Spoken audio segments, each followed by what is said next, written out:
अरे बहू रानी तो सारा सारा दिन कमरे में बंद रहती है, कोई काम भी नहीं। मैं तो बोर हो जाती हूँ, क्या करूँ। तभी मीना की सहेली रीना उससे मिलने आती है। अरे मेरे घर का भी यही हाल है, बेटा ऑफिस और बहू कमरे में बंद, समय काटे नहीं कटता। लेकिन अब सच मानो तो वक्त ही नहीं है कि वक्त से रोटी भी खा लूं। अरे बहन, मुझे भी बता दे कौन सा जादू चलाया है। मैं भी अब जिंदगी के बचे कुचे दिन आराम से काट लूं। दीवारें देख देख कर तो बोर हो गई हूँ मैं। रीना मीना को एक स्मार्टफोन देती है। ये ले, ये है वो छड़ी जो जादू करती है। इसमें मैंने तेरा फेसबुक अकाउंट भी बनाया है, एंजल प्रिया के नाम से। बस अब यहाँ दोस्त बना और सबसे बातें कर। सास को पहले तो उतना समझ नहीं आता है, लेकिन धीरे धीरे वो उसकी आदत डाल लेती है। माँ जी जल्दी से खाना खा लीजिए, मुझे थोड़ा काम है। अरे तू जा, मैं खा लूंगी, अभी वक्त नहीं है। और सासू माँ मोबाइल में मुंह गड़ाए जवाब दे देती है। बहू समझ ही नहीं पाती और वहाँ से कमरे में चली जाती है। अचानक सास को किसी प्यारी पिंकी की फ्रेंड रिक्वेस्ट आती है। अरे वाह, ये तो कोई प्यारी सी लड़की लगती है, बात करती हूँ। सास फ्रेंड रिक्वेस्ट अपनाकर बात करने लगती है। अब क्या था, सास सारा दिन उस सहेली से बात करती, अपनी कहती, उसकी सुनती। एक दिन सास फोन पर ही सरगड़ाए। अरे बहू, जरा मंदिर के लिए थाली सजा दे, आज कीर्तन है। बहू फोन पर किसी को मैसेज टाइप करते कहती है, माँ जी क्या है, अब मुझे क्या पता कि आपको कौन कौन से भगवान की पूजा करनी होती है। तभी सास के पास कोई मैसेज आता है। अच्छा अच्छा ठीक है, रहने दे, मैं ही कर लूंगी। अब मैंने मना थोड़ी ना किया है, कर देती हूँ मैं। अब मैंने भी बोला ना कि थोड़ी देर में बात करती हूँ, तो मैं ही कर लेती हूँ, तू जा अपने कमरे में। बहू वहाँ से चली जाती है। सास मंदिर पहुँचती है और मंदिर की सीढ़ियों पर बैठकर सास फोन पर लिखती है।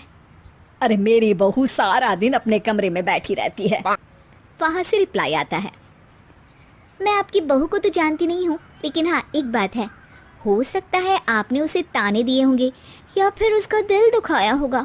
ऐसा करने पर बहुओं का मन ससुराल से हट जाता है। याद रखिए, बहू और बेटी में फ़र्क होता है।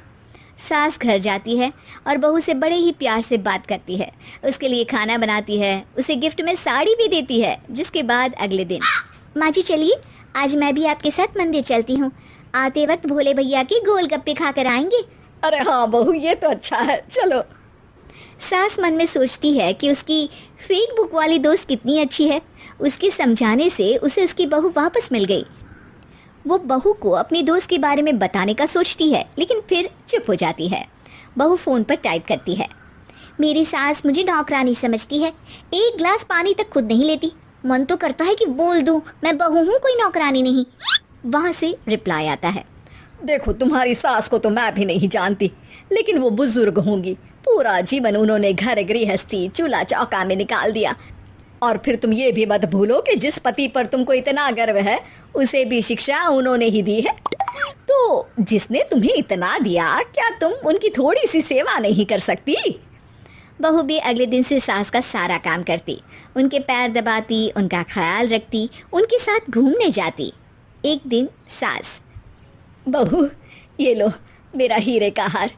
पहले तो सोचा था कि अपनी बेटी को दूंगी, लेकिन आज जब मेरे हाथ पैर में दर्द था तो तुम मेरा साथ दे रही थी।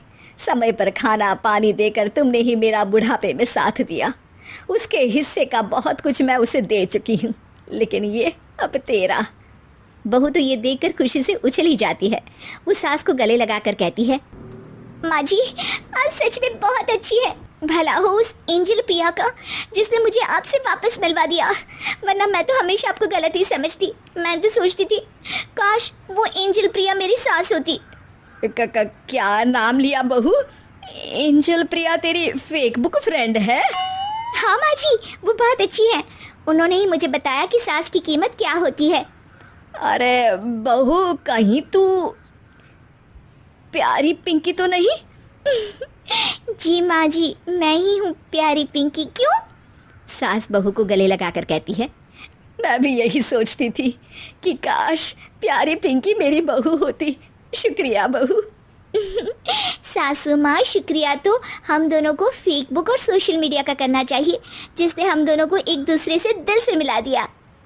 अब तक दोनों को समझ आ गया था कि जो खुशी वो बाहर ढूंढ रहे थे, सच में तो वो उनके घर में ही थी।